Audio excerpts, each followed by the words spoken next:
we gather in search of the truth, dark, and mystery. It's the Drunk Turkey Show. Big development today in the investigation into the murders of 4 University of Idaho students. According to state and local officials and court documents, 28-year-old Bryan Christopher Kohberger has been arrested. He was arrested and arraigned this morning in Pennsylvania. We have new details on what Bryan Kohberger was doing right before his arrest. Police says a tactical team burst in to arrest the Idaho murder suspect. He was in pajamas and latest gloves, stuffing trash into Ziploc bags. Hey, greetings from the year 3000. It still sucks. This is Philip J. Fry, and you're listening to the Drunken Turkey Show. Your one stop for this sort of thing. Hit that button, like and subscribe. You know what to do, just like every other podcast.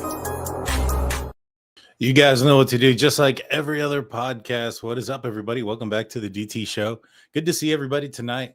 We have a excellent show planned out for you guys, at least in my opinion. I hope you guys will agree. If you do, I would encourage you guys to like and subscribe throughout the program. Before we start, I want to say thank you to everybody that's tuning in. I also want to say a special thanks to our mods and to our members. After the show, I'm going to be putting in the Discord link in the members playlist. No, not the playlist. I apologize. On the community post for members. That way, if you want to be part of the conversation, we talk about so many things about this case, a lot of the breaking news stuff that's going around in the world. Our prayers and thoughts and prayers go out to those that are affected by what's going on or what happened earlier today in Minnesota. It's a tragic thing. And, thoughts and prayers go out to everybody involved there.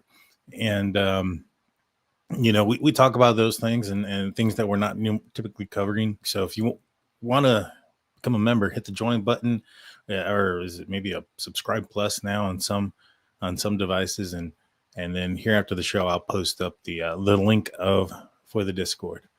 And so without further ado, let's get into today's conversation. Let's talk about the topic. So here recently, and I've been talking with the former detective Chris McDonough of the Interview Room. Him and I believe it's his wife Karen do an excellent job. They have on excellent witnesses. I'm sorry, they have excellent guests on their show. I enjoy when they have Dr. Gary Buccato on the show, and they've been covering the Bryan Kohberger case for some time. And him and I have been talking here recently, and he actually sent me a interview that Karen did with I guess he's the chief of the Pullman Police Department. The WSU Police Department, and Chief Gary Jenkins. He was formerly of the Pullman Police Department. He actually interviewed Bryan Kohberger at some point. And, he sent me the interview. He sent me an email that was sent out. And, he's got some suspicions there when it comes to how things were handled. And perhaps maybe the WSU may have been on to Bryan Kohberger early.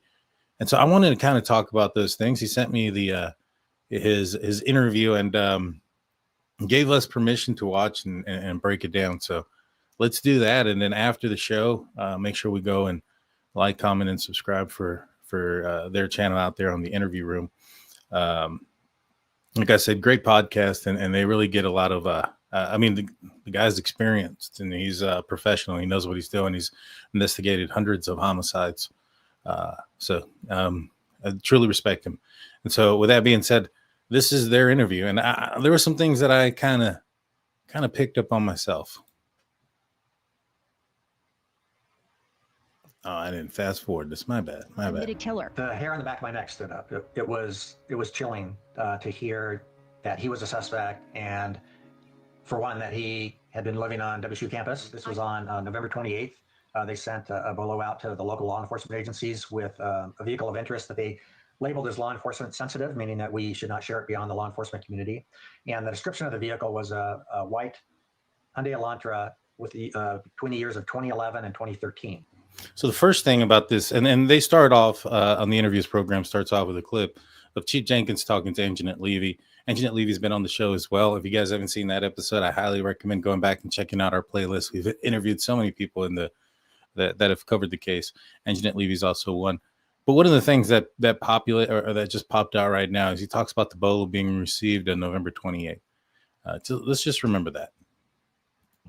And so one of our officers, within 16 hours of receiving that BOLO, was checking our parking database that includes information about vehicles that have parking permits or that pay to park on campus, and found a white Hyundai Elantra that was with Pennsylvania plates registered to Bryan Kohberger, but it was a 2015.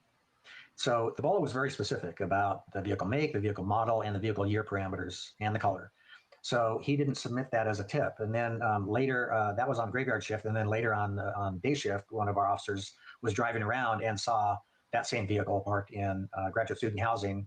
And again, it was not within the date parameters. So today I have with me Washington State University Police Chief Gary Jenkins. Welcome, Chief Jenkins. Thanks for being here on the interview room.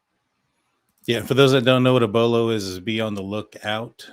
This is a it used to be called like an APP back in the day. I think it was APP. Maybe I don't know. Tupac said it in the Hail Mary song, or maybe it wasn't even him. I think it was one of the other rappers in the Hail Mary song by Tupac. I think it goes, "There's an APP on my Thug Family," something of that nature. Going a little old school there, but it's commonly referred to as a BOLO. It's been referred to as a BOLO probably for the last 25 years or so. No, thanks for having me. Well, let's get into this. So let's go back to November 13th, 2022, the day of the University of Idaho student murders. And I do have this sped up, guys. And we're not going to watch the whole thing. I highly recommend going and watching this on your own. But we're just going to highlight a few things that I picked up. Some of it we are going to watch a significant amount of it, but for the most part, we're just going to highlight some of it that I catch up on. How did you find out about the homicides? My assistant chief APD. alerted me There you go. that Moscow PD had responded to a call and there were 4 deaths involved. And so at the time, I didn't know whether they were a homicide. I didn't know whether they were carbon monoxide poisoning. I didn't know what. So he's being told at some point about the homicides, and he's actually talking to the chief at some time. And this is this is before chief, and the chief is Chief Fry from Moscow Police Department. He's talking to him, and Chief Fry is letting him know that there's a 4 students that have passed, and this is happening while he's en route and while en route. So to the residents. So this is before Chief of Moscow, Chief Fry, has even arrived at the 1122 King Road residence. So with that being said, it kind of tells you a little, the 2 departments are close. They're keeping each other in the loop. They're talking. Now, I know that Moscow ends up keeping things a little bit closer, with a close lip, so to speak, keeping things close to the vest a little bit later. But at this point, they're at least open about things. What it was.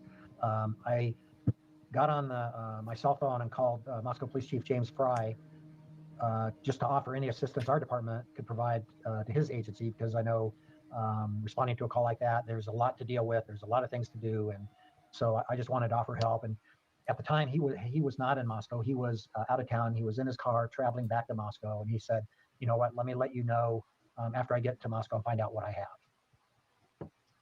What did you think? What was going through your mind at that time? And so we'll fast forward this a little bit.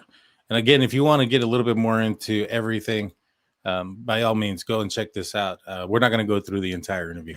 On the day of the homicides, Moscow Police Captain Barrett debriefed University of Idaho President Scott Green. I'm wondering, did you do the same with WSU's President Schultz at the time?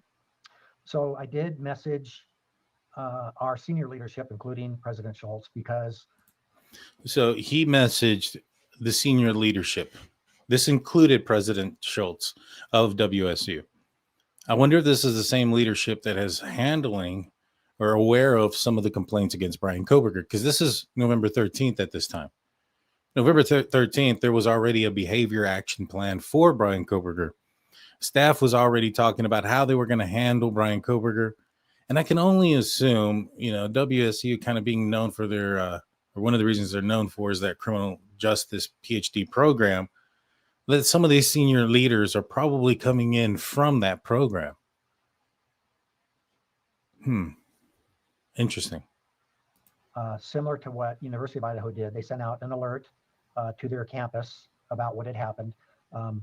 I needed to do the same thing for our campus. And so usually when I send out an emergency alert, I will give the senior leadership a heads up about that alert and what it's about, just so they aren't caught off guard. So I mean, I had very little information. So I couldn't tell them very much other than that Moscow was investigating 4 homicides immediately off campus. Is my volume a little low? Give me a second. Let me see what I can do real quick. Hopefully this works out a little bit better. University of Idaho. And so I was going to be sending an alert to our campus. As the investigation went on, maybe days or weeks later, were you able to continue to update President Schultz? It wasn't like a one-to-one conversation. There was senior leadership that was involved in those updates. And it was really more around the area of trying to communicate with our campus community to keep them informed of all the information. So throughout the period, he was keeping senior leadership informed. It was not ever a one-on-one.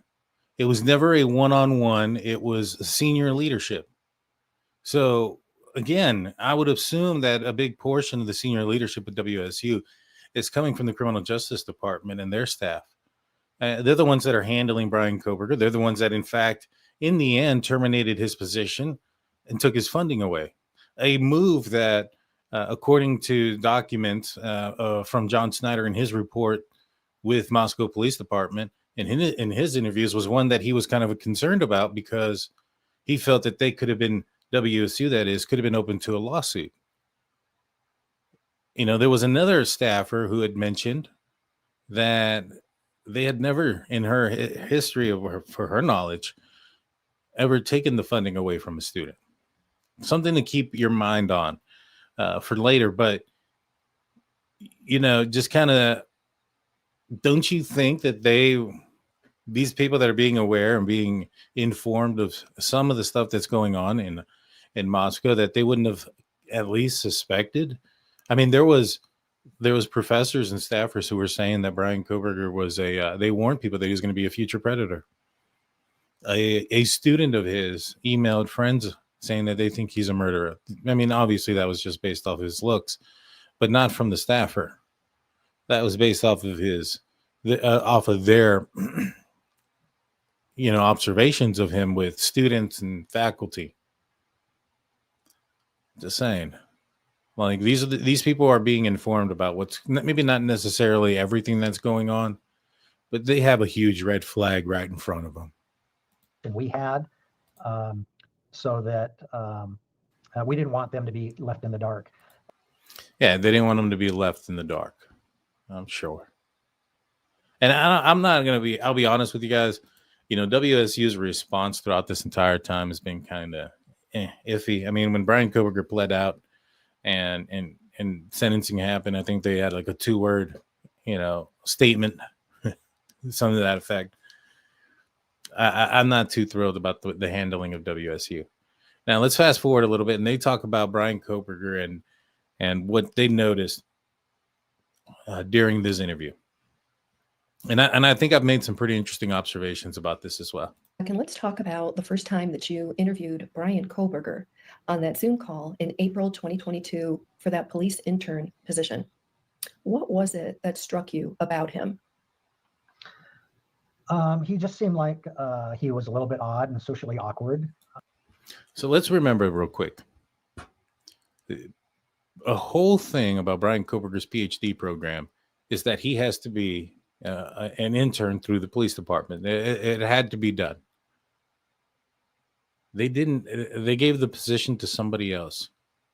Why? Now he's saying, oh, because he's socially awkward. I mean, this is a mandatory thing because he seems like he's not going to make friends. I don't buy that.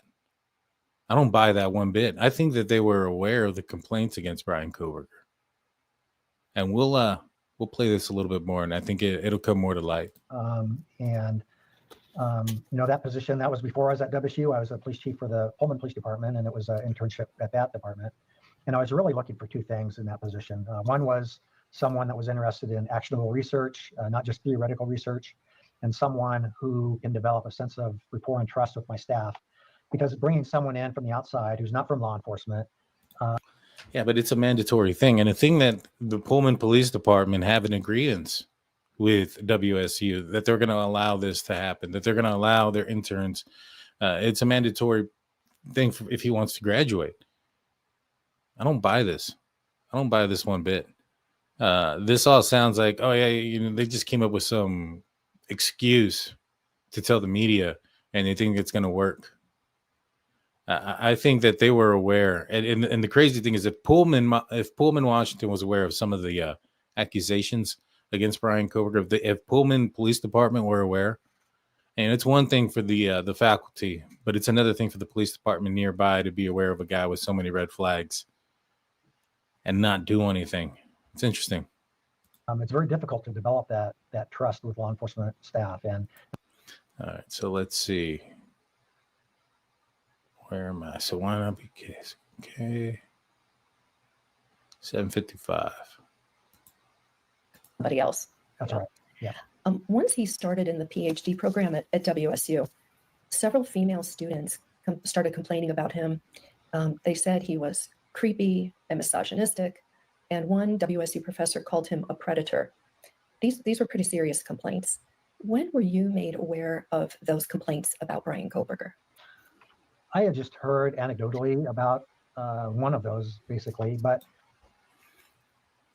He heard anecdotally about one of those. So somebody did complain to at least him. This is the chief of police, right?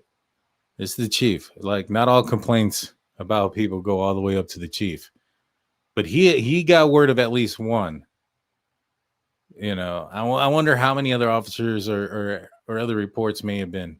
But he at least knows of at least one. Let's see what it's about. all of those are really more at the criminal justice department level. None of those rose to the level of a crime or something that would be reported necessarily to the police department. It was more non-criminal behavior that was concerning for sure, but nothing that I would expect to be reported to the police department, other than if someone felt they were being stalked by him, which I don't know if that necessarily occurred. He doesn't know if that necessarily occurred, but there was a lot of his female staff that felt that he was following them to their car. They found footprints outside of their house.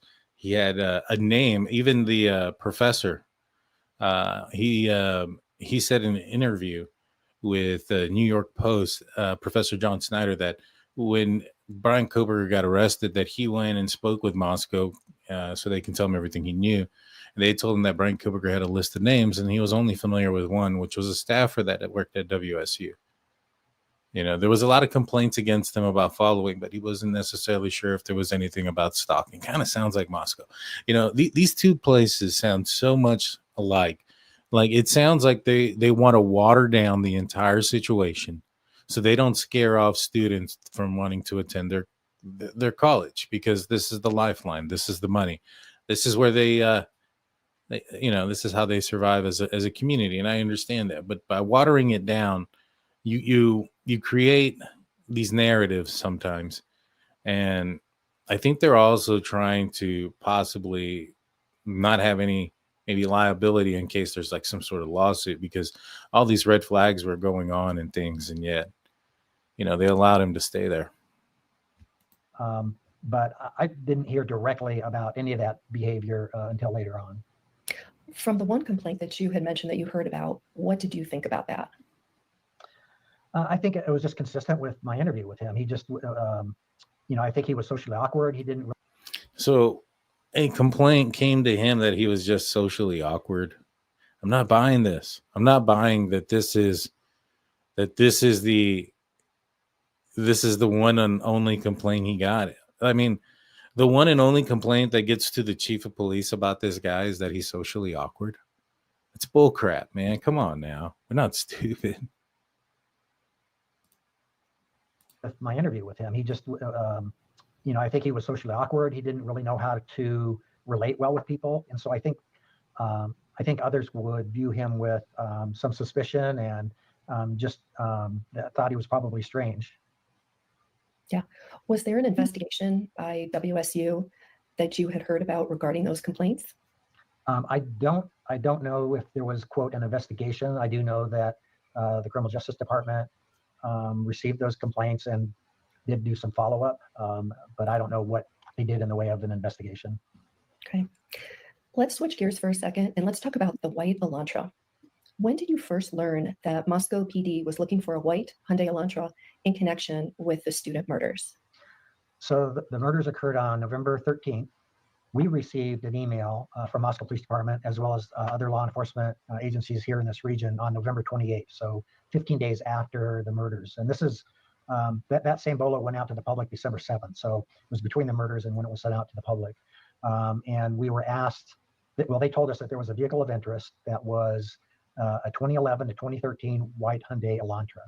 And so remember when I told you guys in the beginning, just kind of remember about the whole, this whole ordeal about November 28th. This is the second time he says this now. Well, let's look at that email that came in from Moscow.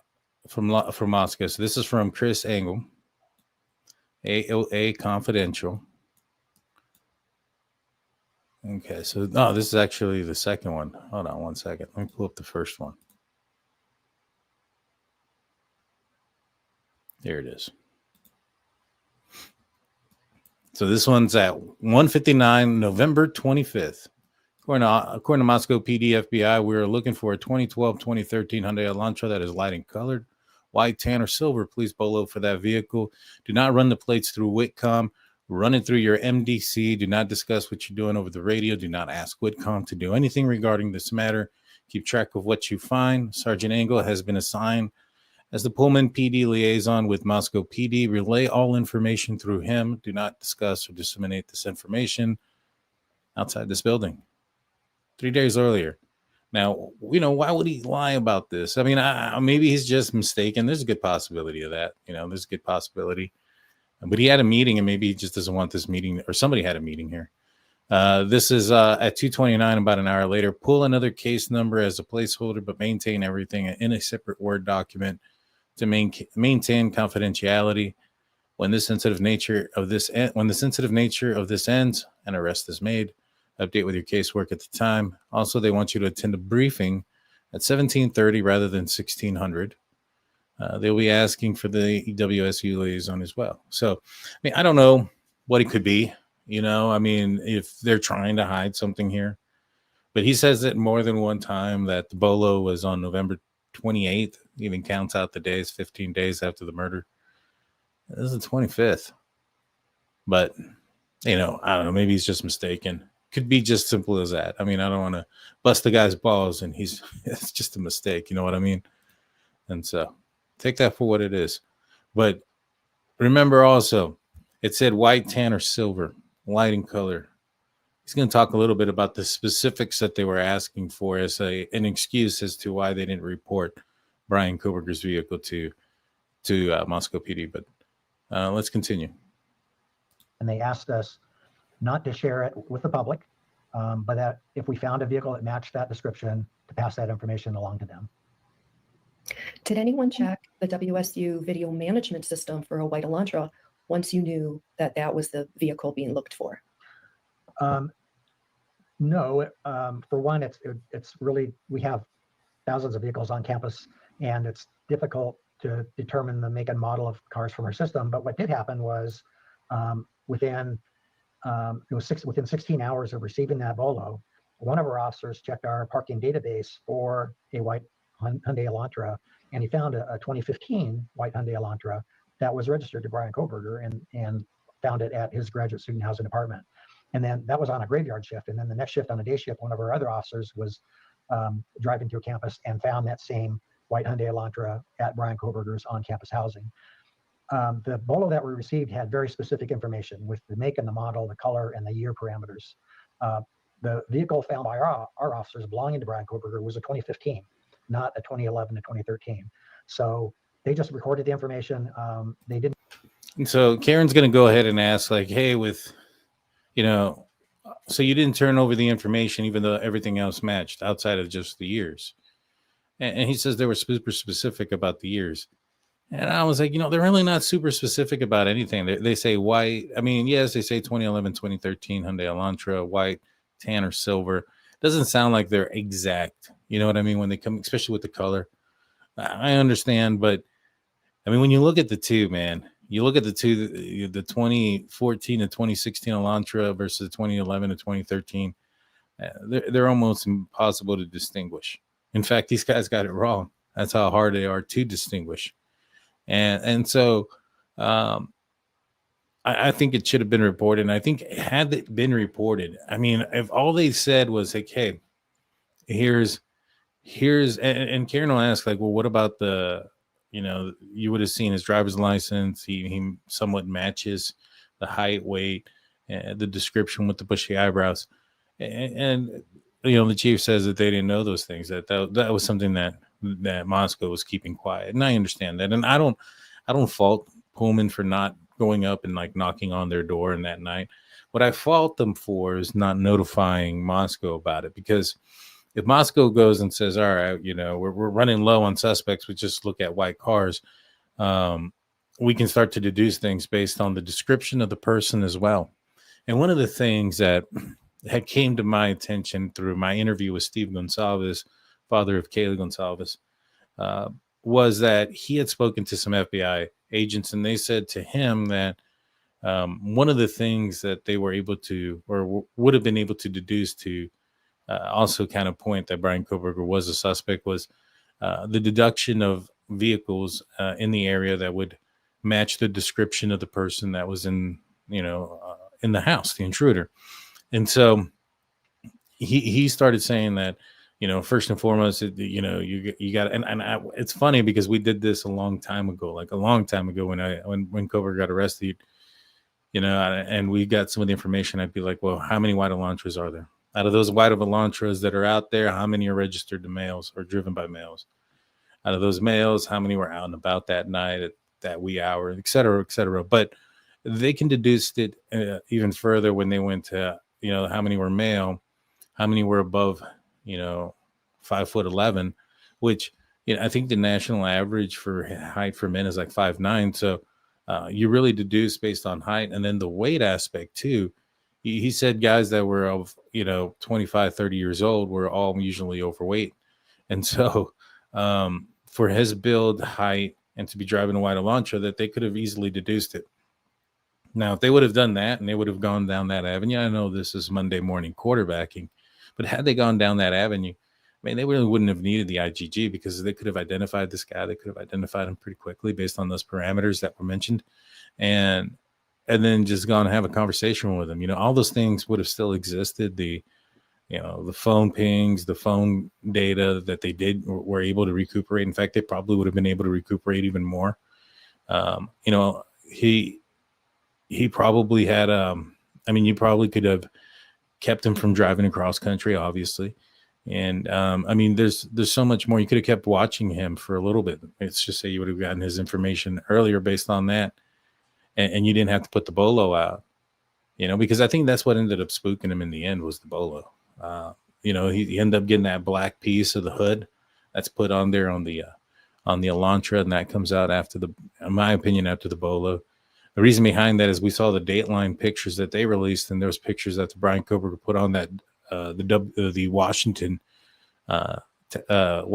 plates or tags on his front bumper. And he took a picture of his car, and that black piece that's in front of the hood, that's not there. And so he's trying to make his vehicle look unique, obviously. All right, so let's move forward a little bit. No, the make and the body style, which are the most important two things, matched. Why would the year make that big of a difference? Well, they seem to be pretty certain about the year parameters. Otherwise, they wouldn't have provided those years. If they had just asked for a white Hyundai Elantra, definitely it would have been passed along. But they seem to be pretty certain about those years. And that evening, why didn't the officer make contact with Bryan Kohberger in the apartment once he verified that the white Elantra was his? And Chief Jenkins talks about how they weren't going to make contact with him. If he would have made the criteria, they would have, let Moscow know. And I think it's important that if Moscow would have known, they could have saved a lot more but they didn't notify him. And I honestly think that's dropping the ball. I mean, you saw a vehicle that kind of matched. You probably should have submitted that information to them. All right, let's fast forward this a little bit more.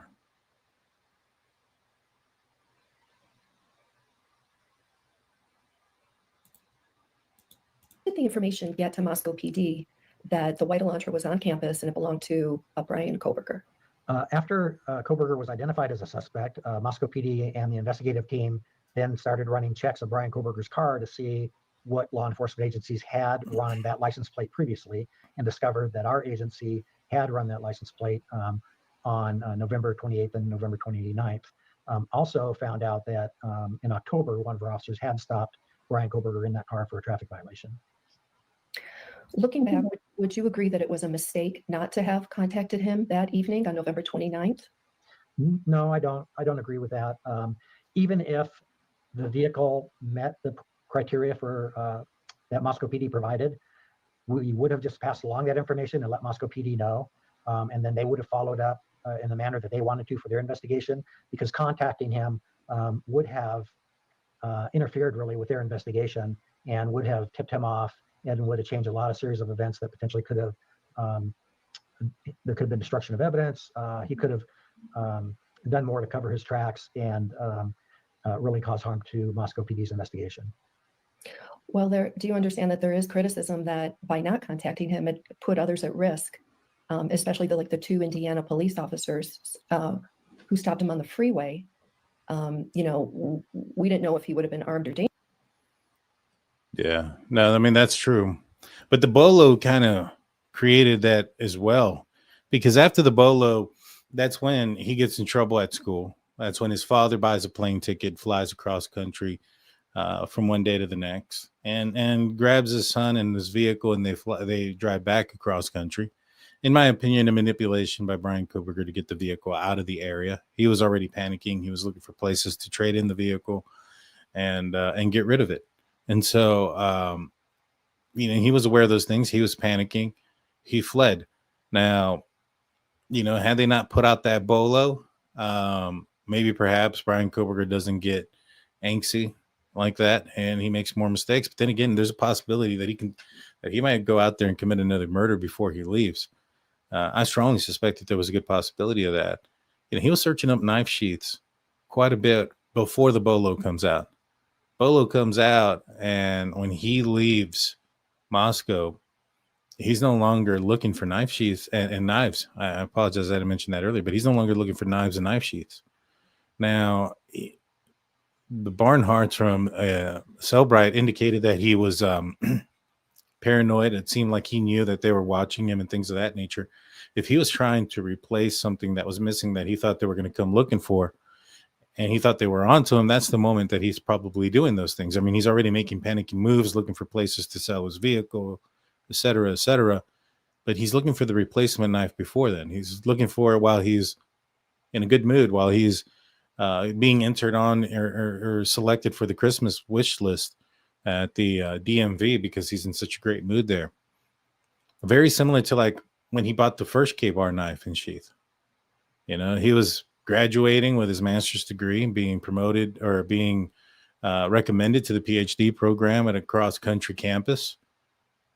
His world and his life was at the height of his life. He turned his life around. He went from a drug addict to a master's degree in criminology and going for his doctorate. Yet he's buying the K-bar knife in March of 2022.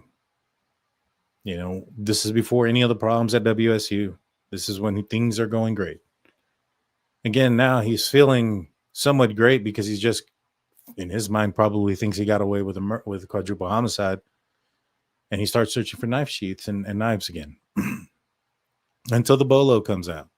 And then he panics and he tries to get away from there. So to me, I just don't think that I think that's why I think that's where it's at.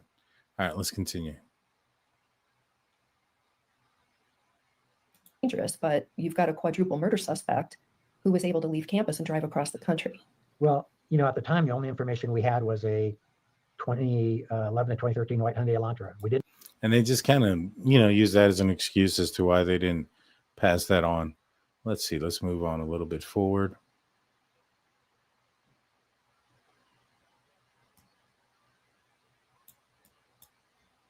As a suspect yet. They didn't have any of the.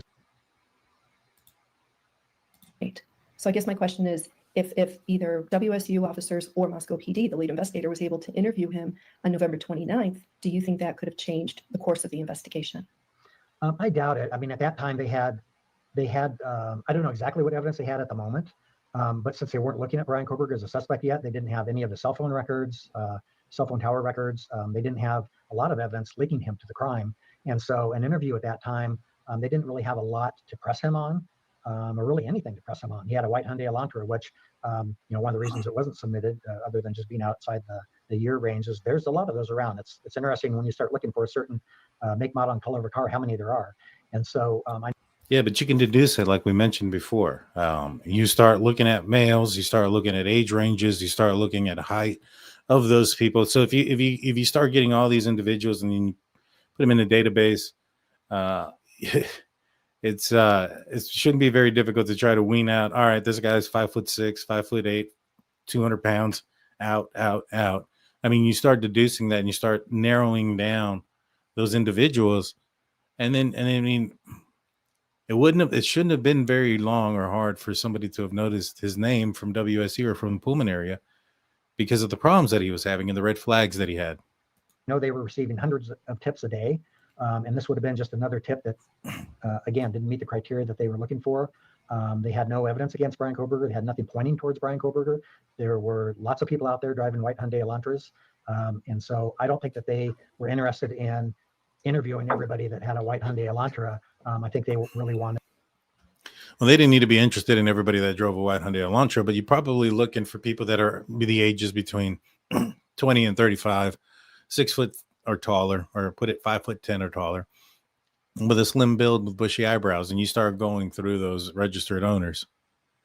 You had how many?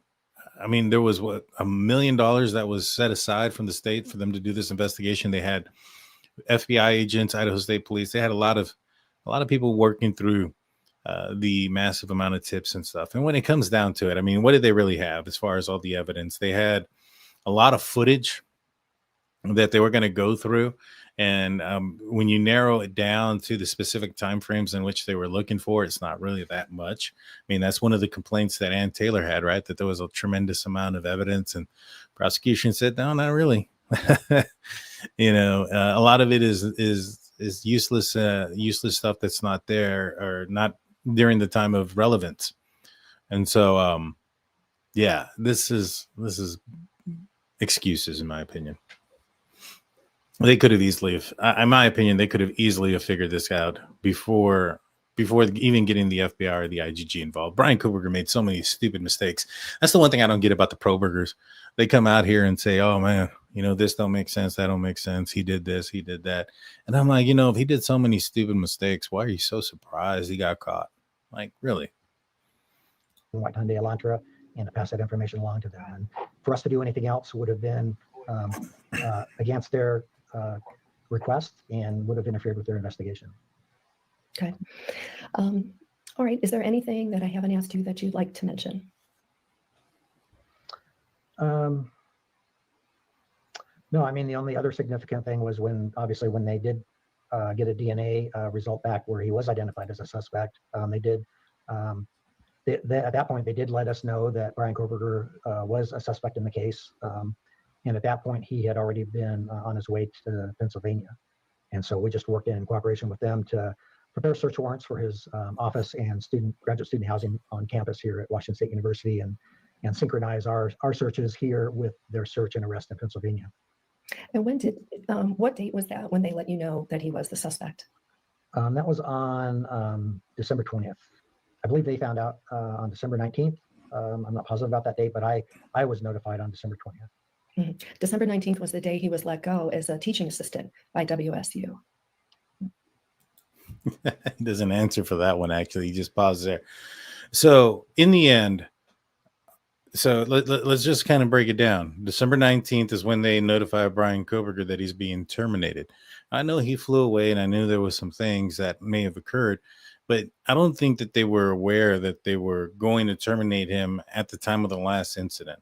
I think it was a possibility that it was going to happen.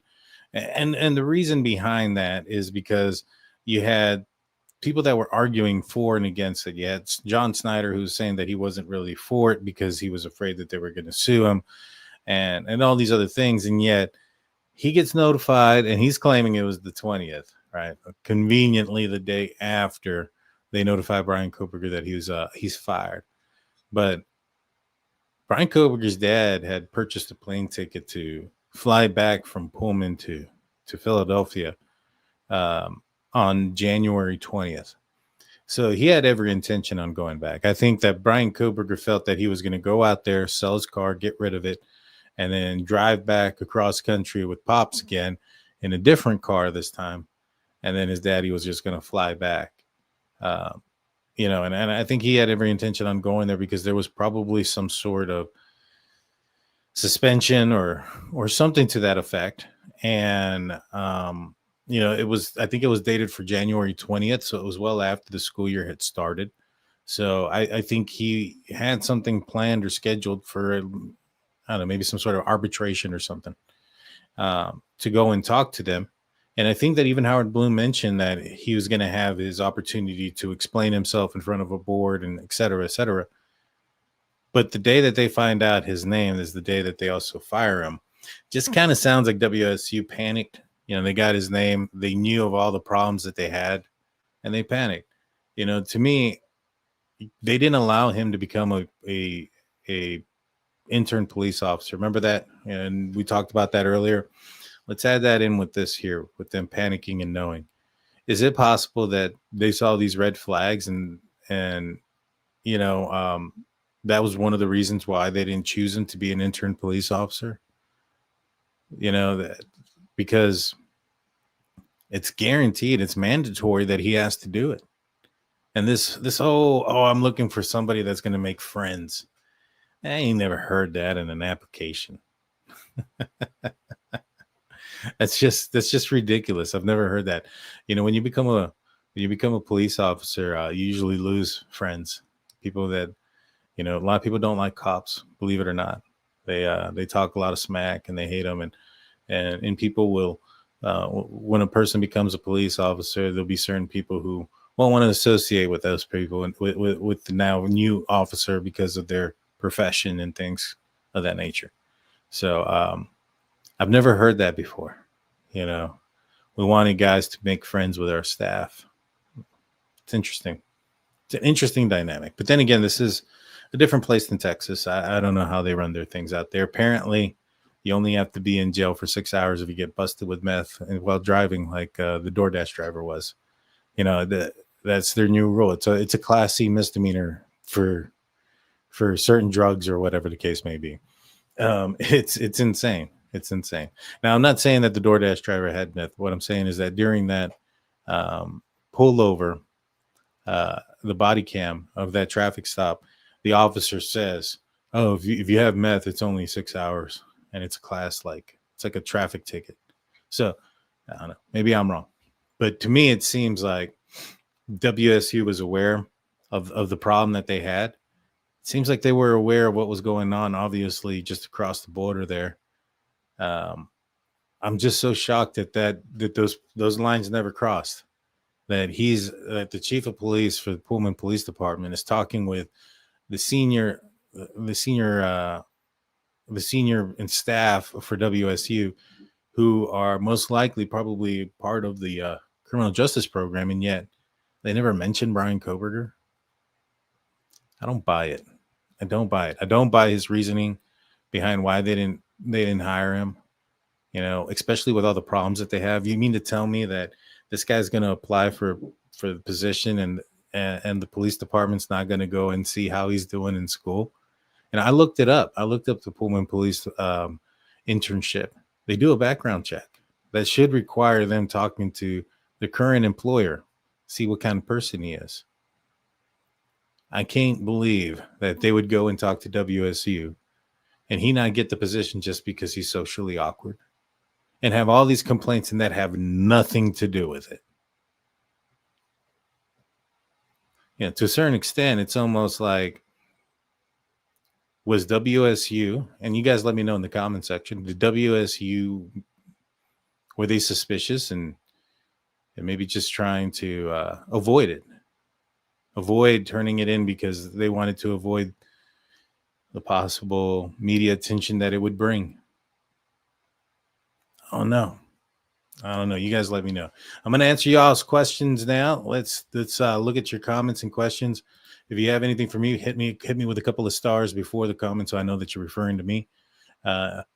Difani comes in with $2.99. Thank you so much. Stacy Pittman says, Daniel, thank you for continue to bring us facts in this case and as they continue to come in. I appreciate that. Thank you so much. Yeah, I'm going to continue to talk about this case. I'm also going to talk about tomorrow. I'm going to talk about the Jack and Lily Sullivan disappearance. I've actually got the RCMP, I think that's what it is, documents. Apparently they're kind of hard to get out there in Canada. Only the media gets it. Well, I got them. And so I'm going to be going through some of those documents tomorrow. So make sure you guys like, comment, and subscribe so you guys are notified for that. And you guys are get a chance to watch this. Let's see. Yeah, I could tell too. She was enough of this BS.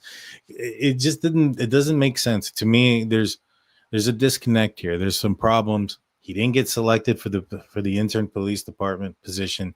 So the Pullman police seem to have been aware of his problems because that's a guaranteed slot. That's a guaranteed position. How do you not get it just because you're socially awkward? That's bullcrap. With all the complaints they had against him, that's the reason you're going with. Nah, I think they're trying to save face and they're trying to avoid a lawsuit here. Because if they were to come out and say, "Oh man, we knew about these red flags. We didn't give them the position, because of all the complaints," and yet they failed to notify Moscow, especially after getting the BOLO, and they had the opportunity to see what this dude was driving. This guy was in their backyard. He was in their hands. He was talking to them. I think they're trying to save face, avoid a lawsuit from victims' family members or from somebody. And they're trying to also water down the situation. This is how I feel, that both police departments in that area are trying to water down the situation so they don't lose students coming to their facilities or to the universities, and they don't lose the funding and the money and everything else that comes with it, the economy boost that they get from the students that go to the schools there. To me, that's clearly what it is. Oh man, the Kohbergers couldn't find a way out of a room. They're funny. They're funny. I don't even care about them. Let's see. Reporting a 2015 Elantra could have still be useful. Yeah, they could have. Moscow dropped the ball there too. They could have extended it to a 2016. They could have at some point informed, Pullman that, hey, it's been extended to a 2016. So yeah, they both dropped the ball. But one thing that I think more than anything is who law enforcement were looking at and targeting, and it's pretty clear that law enforcement throughout this time was looking at gangs and drugs and stuff like that, completely off base. Had no idea, Bryan Kohberger was their guy, right? They were completely off base on the type of killer he was or the type of event that happened, even though the evidence is right there in front of you. You have a guy that's circling the neighborhood multiple times, a guy that makes entry without any sign of force, leaves back doors open so that he doesn't have to touch the doors often. There's no DNA underneath the victim's fingernails or anything like that. And they believe the guy was dressed in a manner to conceal and protect his DNA from, falling off his body. And yet they think it's some sort of drug lord, dealer guy on the corner that lost drugs. I mean, that was where they were going. They invited, they talked to task force. This is what you can get out of the documentation. And my conversations with Steve as well is exactly this, that the FBI talked to him and told him that these guys were so off base. Talking with Howard Bloom and him saying that they had Bryan Kohberger's name, them being the FBI, had Bryan Kohberger's name for some time before they gave it off or handed it off to Moscow. man, this all kind of jives with me, man, that they probably did. I don't think that the FBI was too impressed with the law enforcement job that the city of Moscow was doing with their police department. They're kind of going off base. Now, in my opinion, the FBI handed Bryan Kohberger to them on a platter. They gave him the DNA. They gave them the phone pings and the cast and how to do that. I mean, when you look at how Moscow ran this operation, they chose a guy in Corporal Payne who to be the lead detective before he was even a detective. How do you put somebody so new as a detective instead of somebody as a seasoned detective that's been on the has investigated a homicide, much less a quadruple one? I mean, it's just insane how it was handled, in my opinion. It really was. And it's gotten to the point where, because of the way it was handled and the way that the prosecutor has come about talking about the case and how they've portrayed it, I'm pleased that Bryan Kohberger took a plea deal. I was a little bit upset about it, but man, I would have been concerned going to court with this in the manner that Bill Thompson was already trying the case, and how watered down it seems like they wanted to make it. I think the evidence is there. I mean, the evidence is strong. Obviously, it was him. But, explaining the evidence and having the evidence are two different things. And, yeah. To me, I think you also have their priorities in different places. And it's usually financial, with both of these areas being so influenced by the universities. I mean, look at what Moscow did with the house, or the University of Idaho did with the 1122 King Road residence. They tore it down.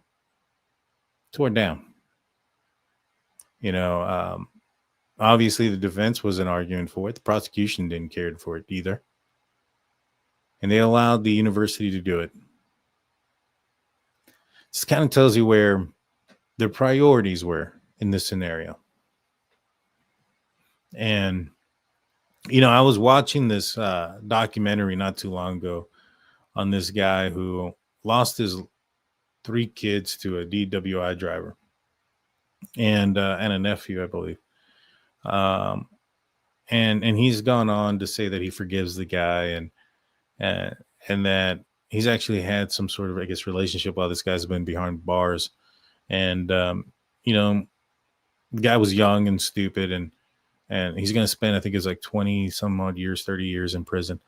And the guy says, the victim's father says, when it comes to the punishments that are given, because he says he would be okay with the guy that killed his kids getting out already.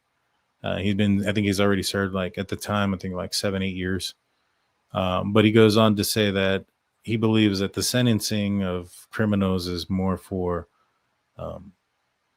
the public, so that they feel safe and this and that.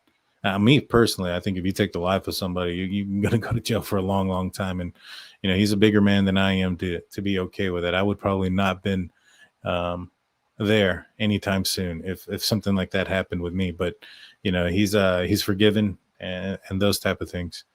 In this scenario, I feel it's kind of the same thing where the prosecution just wanted a resolution, and it be a guilty one or a convicted one, and that they wanted to just get this thing out done and then immediately try to just water it down. So that way it doesn't affect their revenue.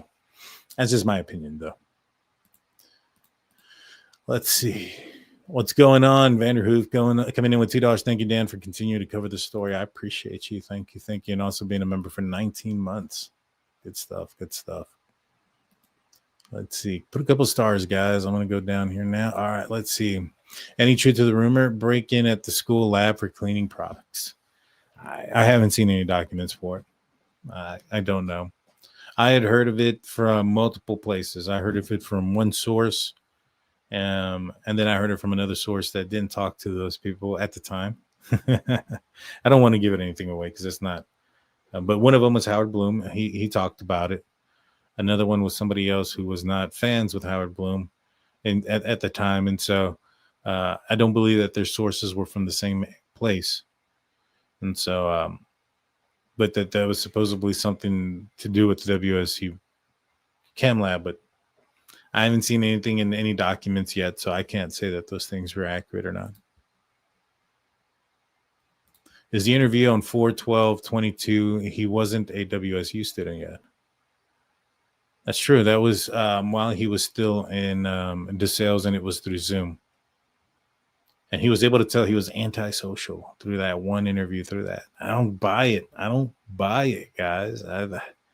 Especially with all the complaints that were filed against Bryan Kohberger, and he talks about knowing some of them, or at least one. I don't buy that either. I don't buy any of that crap. That's not that. He's lying, dude. That's a lie. It's a lie. Yeah, I mean, I don't like it. It stinks.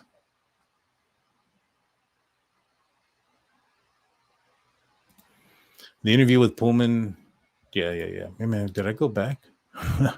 Will there be any liability lawsuits against BK's family? I wonder. I would assume so. I think they're going to try, they being some of the victims' family members, are going to try to prevent Bryan Kohberger and his family from profiting off of what he did. So I think there could be something like that.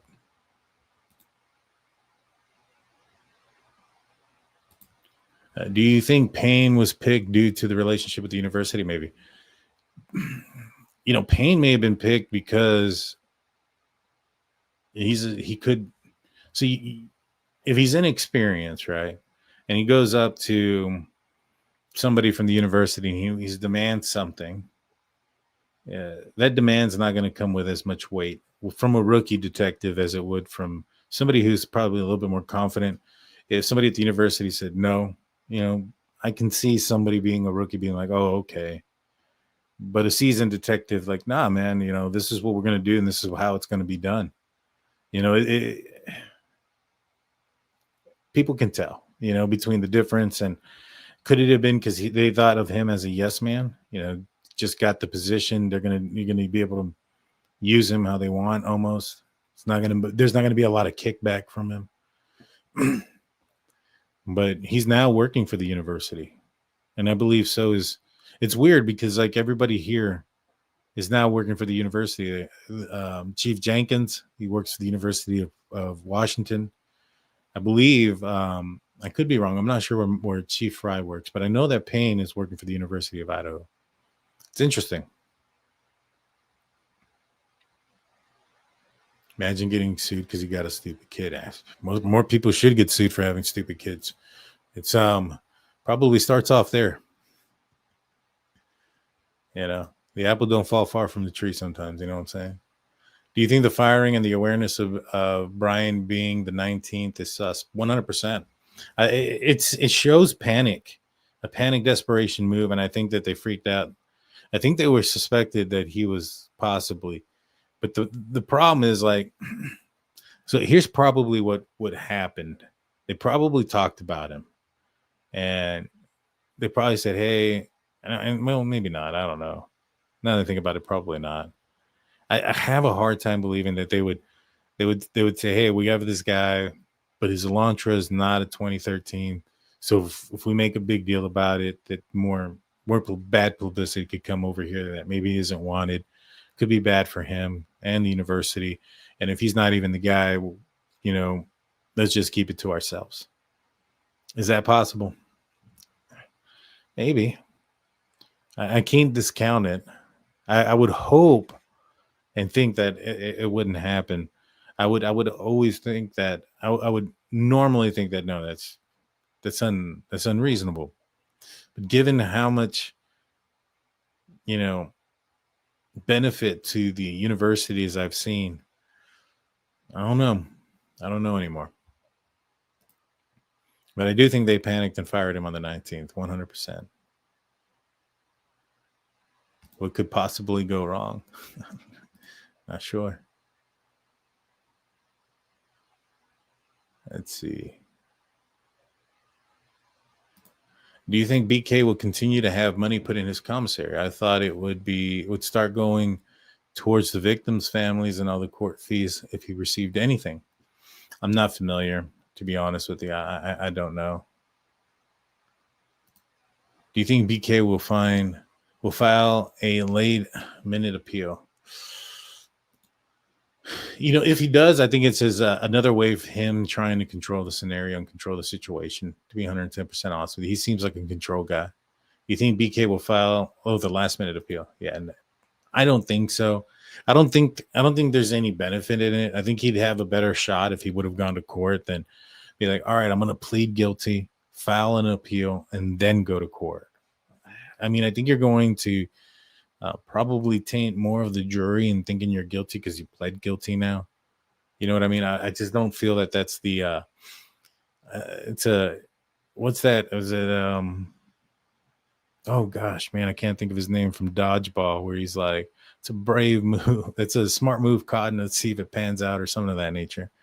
Man, his name escapes me, but it was from was Sports Center de Ocho or something like that. It's a bold move, Cotton. Let's see if it pans out. That's kind of what I think about when it comes to that. But then again, I mean, a lot of things he did was stupid, so you never know. The university should be shaking their boots. Lawsuits coming. I hope so. To be honest with you, because I think that they allowed the red flags were there before Bryan Kohberger committed this crime. They had meetings, behavioral meetings, and things of that nature, and especially right afterwards. And perhaps if they were aware, their hesitancy to report it could have resulted in him getting off with this case, or getting away with it. It also could have resulted in a lot more or probably did result in a lot more evidence being lost. So, but that's all I got for you guys today. Hold on, let me see. One last one. Oh, no. That's the one I saw. I saw one that somebody said something. Panic. After 9/23 altercation, he was in the meeting and the staff 11-2 and was put on a last-ditch improvement plan so they could fire him as procedure. 2-9 altercation. He left town. Yes, ma'am. That's true. But they did, in my opinion, they didn't give him the job, right? The intern position. And I don't think it's because he was socially awkward. I think it's because of the complaints that were already filed by then, as you mentioned. So I think WSU may have been more aware of something and than they're putting off. I'll put it that way. So, guys, hit the like button, hit the subscribe button, ring that notification bell. I'll be back tomorrow night about 6 p.m. That's going to be Central Time. That's going to be 7 p.m. on the East Coast.